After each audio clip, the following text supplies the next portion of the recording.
Övladlarımız və cinlər. Cinlər gəlib bizim övladlarımızla oynaya bilərmi?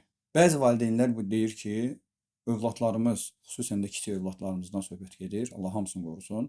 Övladlarımız oynarkən onların qəribə hallarını müşahidə edirik. Sanki yanında kimsə var, onunla danışır və soruşduqda kiminlə danışırsan, deyir ki, dostumla danışıram. Təbii ki, belə hallarda valideynlər öz övladlarını həkim yanına aparır, məsləhətləşirlər və həkimlər buyurur ki, bu hal normal bir şeydir. Çünki ola bilsin uşaq fantaziyası, xəyalı çox genişdir və ola bilər özün üçün bir kimisə məsələn təsəvvür edir, baxdığı filmlərdən və yaxud öz dostlarından və yaxud qohum əqrabadan kimisə təsəvvür edir, sanki onunla oynayır kimi normal bir haldır. Biz də deyirik ki, bəli, bu hal normal bir haldır. Lakin ola bilsin ki, bu hal xəyali və fantaziyalı qurulmuş bir dostla deyil, həqiqi olaraq cinlərin uşaqlarından olan bir dostla olsun, yəni dırnaqarası dostla və yaxud cinlərdən olan bir qadın gəlib o övladı, o uşağı oynadır, zərər verməmək qəsdi ilə və yaxud qəsdsiz. Bu haqda, yəni bu təqdirdə nə etmək lazımdır?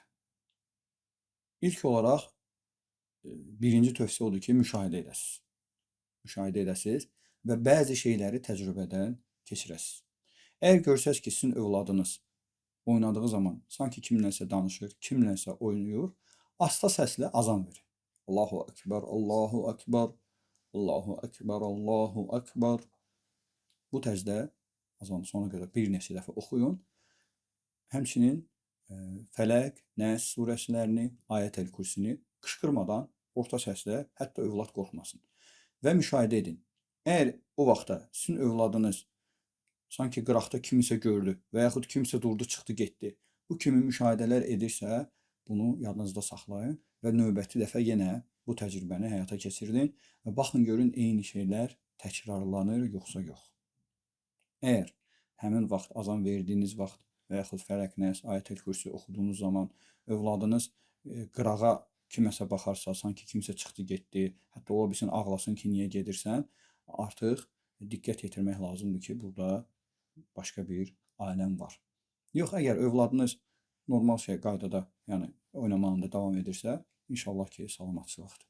Həmçinin növbəti üslublardan biri, məsələn, övladına deyirsən ki, gəl sənə, məsələn, bir şokolad verəcəm, konfet verəcəm, bütün uşaqların ən çox sevdiyi bir şeydir.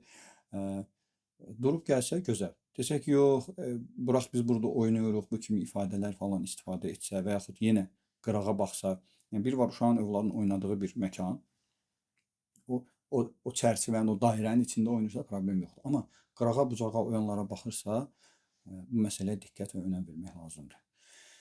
Həmçinin tövsiyələrdən biri övladlarınızın paltarlarını sayın. Bunların mövcudluğuna diqqət yetirin.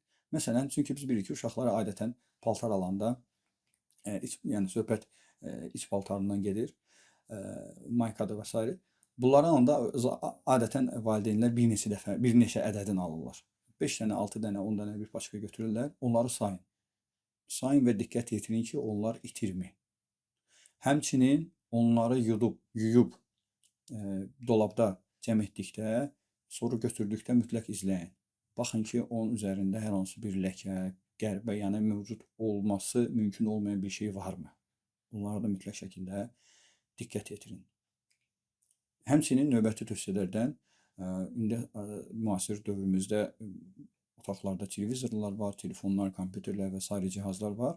Uşaq yatdıqda o cihazlarda Bəqərə surəsini, bu arada mənim YouTube kanalımda 10 saatlıq Bəqərə surəsi videosu var, onu qoşa bilərsiniz və yaxud hər hansı bir YouTube kanalından Bəqərə surəsini qoşa bilərsiniz. Həmçinin Fələq, Nəs surəsinin təkrarlanan bir səs yazmasını tapıb, yəni bitir, yenidən oxunur, bitir, yenidən oxunur. Elə bir səs yazması qoşa bilərsiniz və yenə müşahidə edə bilərsiniz. Həmçinin kamera. Övladınızın otağına kamera qoyaraq qıraqdan müşahidə edə bilərsiniz. Xüsusən yatdıqda, əgər övladınız yuxuda yatanda ayılır, hər hansı bir küncə baxır, pəncərə tərəfə baxır, qapı tərəfə baxır, gülür, hər hansı bir üz cizgilərini oynadır, sonra yenə təzədən yatır, yenə bu məsələni müşahidə etmək lazımdır mütləq şəkildə. Söhbət yuxuda kimləsə danışmaqdan getmir. İnsan ayılıb, gözləri açıqdır və baxır, gülür, Yəni həmin o emosiyaları yaşayır və sonra yatır. Həmçinin yatağında məsəl üçün çevrilərkən sanki yanında kimsə uzanmışdı kimi bu kimi hərəkətlər edir. Bu şeylər baş verərsə bilin ki, burada artıq hər hansı bir məxluq var və bu təbii ki, olsa cin olacaqdır. Tamam. Bu halda nə etmək lazım? Biz indi danışırıq nədən? Ətrafından, daxilindən deyil. Ətrafından danışırıq. Uşaqlara cin musallat ola bilərmi? Sualına başqa video çarxda danışacağam inşallah. Ola bilsin bu video çarxa baxdıqda artıq o da yayımlanmışdır. Bəli, o qısa olaraq deyim, bəli ola bilər.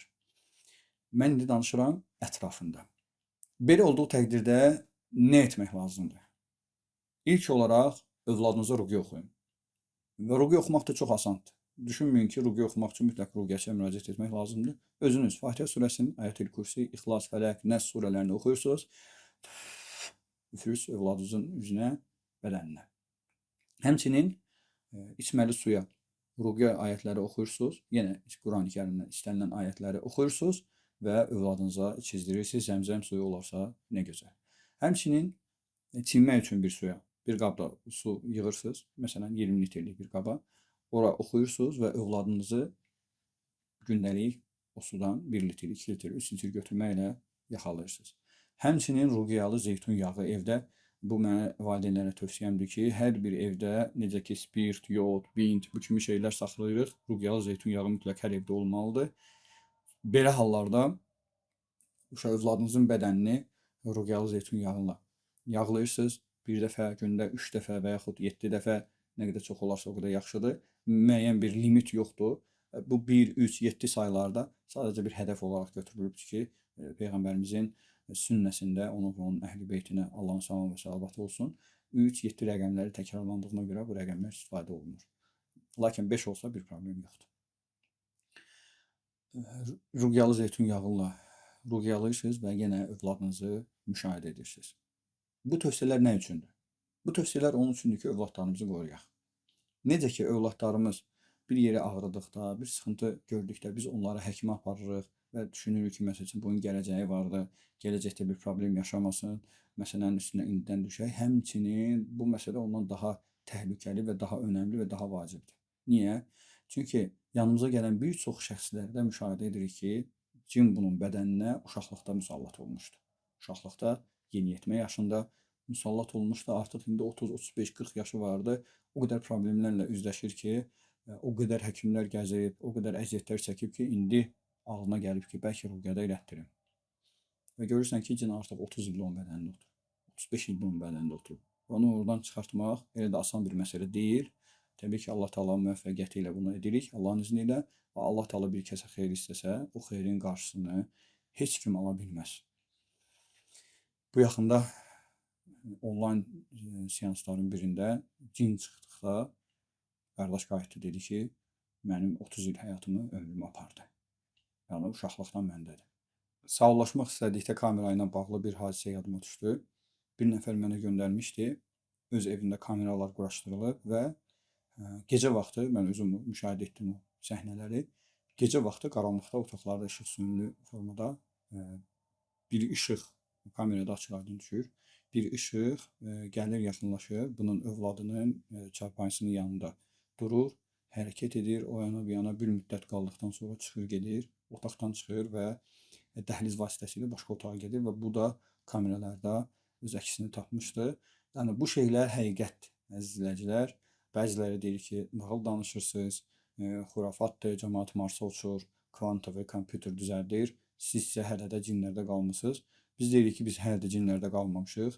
Biz də o Marsa uçanlarla bərabər Marsa uçuruq, kompüter düzəldənlərlə bərabər kompüter düzəldirik və eyni vaxtda dinimizin bizə öyrətdiyi önəmli məsələlərə önəm veririk və sizin inanmadığınız cinlər aləminə inanırıq və öz tədbirimizi görürük ki, o tərəfdən əziyyət çəkməyək, bizə bir ziyan gəlməsin, ruqya nədir öyrənin, kanalımı yayın, paylaşın, bu faydalı bilgiləri, bu faydalı məlumatları qoy bizim xalqımız öyrənsin, bilsin, xəbərdar olsun və özünü və övladlarını qoruya bilsin.